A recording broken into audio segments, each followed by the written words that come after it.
Тийм ээ. Уран хатгамлын гайхамшиг гэдэг номын талаар болон бид нар ер нь хатгамлын урлагийн талаар дэлгэрэнгүй ярилцах болно. Тэгэхээр Цэнгэл сайхангаа танд өглөөний мэнд хүргэе. Би бол ярилцлага юугаар эхлэе гэж бодож байна гэхээр сүүлийн үед эмэгтэйчүүд зураг нь бэлэн, утас нь бэлэн ийм нэг хатгамлын нэг бэлтгэсэн дээр их хатгамл хатгаж эхлэдэг байна тий. Энэндээс ер нь жоохон хатгамл хатгах сонирхол нэмэгдээд байна уу гэх ийм бодол төрлөө да. Та бол уламжлалт хатгамлаараа явдаг хүн. Тий. Тэгэхээр зэрэг би бас телевиз үзэгчтэй болон танд бас энэ өглөөний мэндийг хүргэе. Тэгэхээр уран хатгамлын урлал гэдэг бол тэр манай Монгол өвөөсөө бол яг өөрсдөө л их загвараа бэлдээл ингээл явж исэн уламжлалтай л да. Тэгэхдээ орчин үед бол ухаандан сүүлийн жилүүдэд ер нь тэр нэг хэрэгсэн хатгамлыг яг бэлэн зураг оёод байсан гэдгийг чинь таныг одоо хэлж байгаатай би санал нэг байгаа юм. Тэгэхдээ одоо сүүлийн үед бол бүр харин манай зүү ороо хатгамл хүртэл бэлдэцтэй болоод тэр нь манай хүүхнүүд тэрнийгээ сонирхоод ингээд явж байгаа. Ерөөсөө манай уламжлалт уран хатгамлын хөгжүүлэх энийг одоо сонирхох энэ хандлага бол хамаагүй дээрдсэн сүүлийн үед гэж ингэж хэлж болно. Зүү орох үед хатгамлын бэлдэц хаанаас гарч байгаа гэж? Ер нь одоо нэг би эн чинь сүүлийн 20-од жил одоо энэ уран хатгамлыг хөгжүүлэх чиглэлээр бид нар их эрчимтэй ажилласан гэж хэлж болно.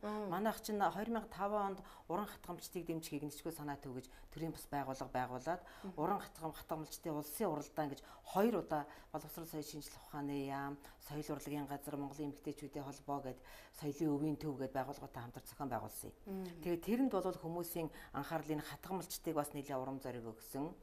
Тэгээд тэдгэрийг бас одоо энэ сайхан урлагийн өвлүүлж тэгээд энэ эмэгтэйчүүдийн уран бөгөөд ухаантай болгох энэ ажилд бол бид нар нэлээд олон талт ажлыг зохион байгуулж эхэлсэн учраас энэ рүү нэлээд анхаарлаа хандуулж эхэлсэн.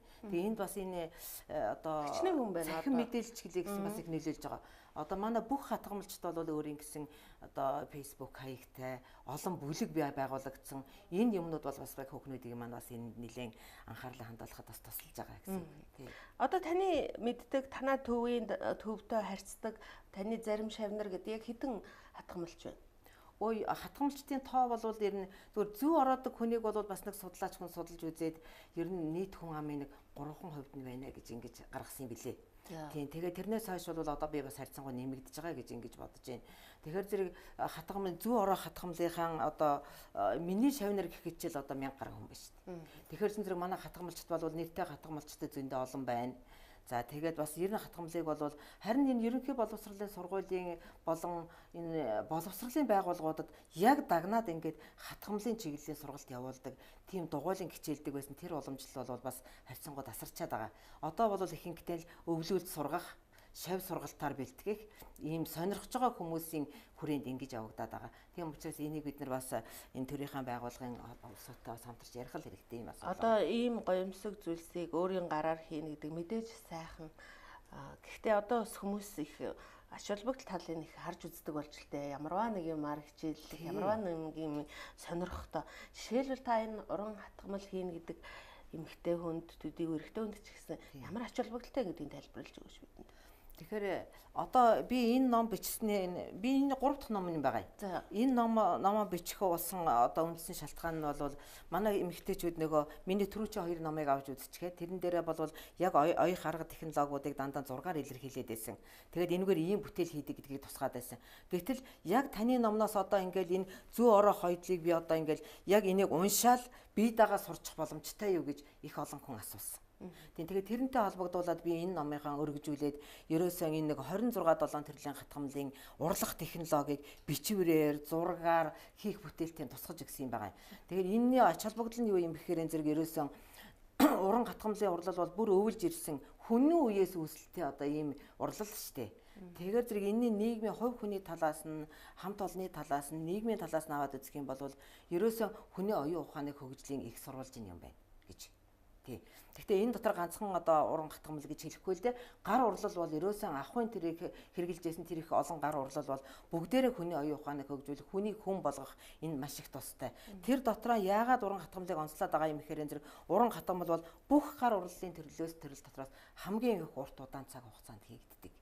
Удаан цаг хугацаанд хийгддэг гэдэг маань илүү их төсвөр дэвчээртэй байж аж, илүү олон талын мэдлэгтэй байж аж, бусад гар урлалын нарийн технологийн зүйлүүдийг өөртөө шингээж ийдэг.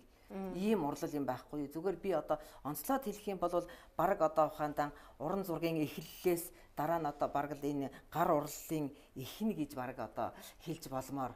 Ер нь бол үндсэн одоо манай нөгөө өвийн соёлын өвийн 5 том ай байна л да. Энийг нэгийг одоо дангаар нийцэлдэг ийм үйл урлалын юу байгаа. Тэгээ энэ үйл урлахын юмнаас л одоо хүний оюун ухаан төрж идэг, хөгжиж идэг, эргээд нөгөө хөгжсөн оюун ухаанаараа нөгөө энэ уран бүтээлийн илүү болгож одоо ингэж хөгжөөж идэг. Харилцан бие бинийгээ нөхцөлдүүлж ингэж одоо хөгжүүлж байдаг ийм их сайхан урлал юм байна гэдгийг би нэг 20 гаруй жил баг 30 жил чухын урлалаар явж байгаа учраас олж мэдсэн юм. Одоо сүүлийн үед энэ хөөргөний дайлан хүмүүс их сонирхолж цагаан сар төхөөд ирэхээр энэ маш үнэтэй борлогддог юм лээ. 400 мянга 500 мянга гэд. Тэгэхээр энийг сурснаар бас өөртөө ч ихсэн ажлын байр бий болгож боломжтой гэж би ойлгоод байна л да. Боломжтой. Би эхлээд ерөөсөө энэ урдлыг энэ урдл руу орсон тэр шалтгаан маань нөгөө эмэгтэйчүүдийн байгууллагын тэргуунд би 90 онд сонгогдож ирсэн дархны. Тэгээд тэр үед маань нөгөө бүх үйлдвэрүүд халгаа бариад эмэгтэйчүүд маань ажлын байргүй орлогогүй болоод ингээл хэцүү байдалд орж исэн байхгүй юу. Тэгээд яг тэр үед мөнхөө дарга намайг нэг эмэгтэйчүүдийн ажлын байр судлах, хөдөлмөр эрхлэлтийг судлах чиглэлээр Индонез руу дагуулж явсан байхгүй юу. Манай Монголын ерөнхийлөгч ихийн мөнхөө дарга байсан. Тэгээд тэнд очиод бид нэр тэр нэг ийм жижиг бүлгүүд одоо юу хийж гэнэ вэ? Яаж орлогоо нэмэгдүүлж гэнэ вэ гэдэг тийм олон ажилтай танилцаад тэрэн дотроос би өөрийнхөө авьяастаар тулгуурлаад энэ Монгол үндэснийхээ уран хатгамалтай ийм зүйлүүдийг бүр одоо ингээд үндэснийхэн чиглэлээр өшөө олон орчин үеийн өргөн хэрэглээний жижиг эдлүүл хийгээл баахан эмэгтэйчүүдийг ажилтай болгоо, орлоготой болгоё гэж. Ингэж зорж эхэлж ийсэн байхгүй юу. Тэгэл одоо хүүхнүүдэд зааж эхлээл яг эмэгтэйчүүдийн манайх ч эмэгтэйчүүдийн ордонтой их боломжтой тэргээрээ хүүхнүүдэд заагаал ингээд орлогыг нэмэгдүүлэх ажил хийсэн. Орлого бол нэмэгддэг. Тийм тэгээд хөөргөний дайлан үнэтэй гэж ярьлаа. Ер нь ерөөсөө одоо нэг 500 мянгаас 10 сая 25 сая хүртэл дайлан үнэлэгдсэн одоо тийм юу байгаа. Тохиолдол байгаа. Маш их урж шингэж яадаг, их удаан хугацаанд оёгддог. Тэгээ энергийн ут гэж нэрлэгддэг. Энэнд манай хэрэглэгчид ялангуяа манай эрэгтэйчүүд бол энэ хөөргөний дайлангаа судалдаг, энэний ач холбогдлыг тодорхойлдог, яавал илүү уран болдгоо, яавал илүү бэлэгдэл шингэх үү гэдгийг бид нартай зэрэгцээд бид нартайгаа одоо ижил төвшөнд судалж идэг. Тэгээ бид нарт захиалга өгөхдөө ингэж хийлгэн, ингэн гэж ингэж зааж байгаа. Нэг өсөндөө баг бид нарт багш болж байгаа гэсэн үг байхгүй тийм. Тийм учраас би бол хэрэглэгчтэйгээ хүртэл энэ номондоо дээдлж оруулаад тэгээд тэр бол энэ хэрэглэгч хүний хэлж байгаа үг бол бид нарт одоо агаар ус алт мөнгнөөс илүү одоо ийм зүйл байдаг юм шүү урлаачд бидэнд гэж бас хэлмээр байгаа. Тэгэхээр зэрэг энийг хөгжүүлэхийн тулд ганцхан хатгадаг эмэгтэйчүүд биш. Тэрнийг хэрэгэлдэг хүмүүс, сонирхдаг хүмүүс. Тэгээд ингээд энэ манай төр засгийн байгууллагууд тэгээд тэр дотроо манай энэ урлаачд бол үнэхээр одоо энэ өв дамжиж энэ урлалыг авч явж байгаа уран хатгамалчд одоо цөөхөн хэдэн сайхан алт шиг хүмүүс бий. Тэгээд тэрнтэйгээ бид нар холбогдоод ингээд энэ ажлыг ингээд одоо хөгжүүлэх гээл. Сүүлд нь ингээд олон жил яваад ирэхээр зэрэг эн чинь яадаг вэ гэхээр зэрэг ерөөсөө би нөгөө орлого олохоосаа илүү хүнийг хүн болгодог юм байна. Хүнийг их төсвөр дэвчээртэй, олон талын мэдлэгтэй, их сайхан төлөв төвшин ийм хүн болгодог юм байна гэд. Тэгээд нөгөө эмэгтэйчүүдийн байгууллагт олон жил ажилласан болохоор зэрэг ерөөсөө энэ урлалыг л одоо айлын эзэгтэй нэг бүр хатгадаг байсан шүү дээ. Тэрнийг сэргээж чадах юм бол охид бүсгүйчүүд айлын эзэгтэй бүр яах вэ гэхээр уран гартай ухаантай болох юм байна. Амьдралаа аваад явах. Одоо уран бэрийн нүүдлгээд одоо их гой домог байдаг шүү дээ. Тэрэн шиг одоо тийм амьдралын хүнд хэцүү үед болгоноос гарах чадвартай тийм сайхан уран ухаантай эзэгтэй нар болох юм байна гэж энэ сургалт руу дагнаад бас энэ рүү их анхаарал яваад За байна. баярлалаа.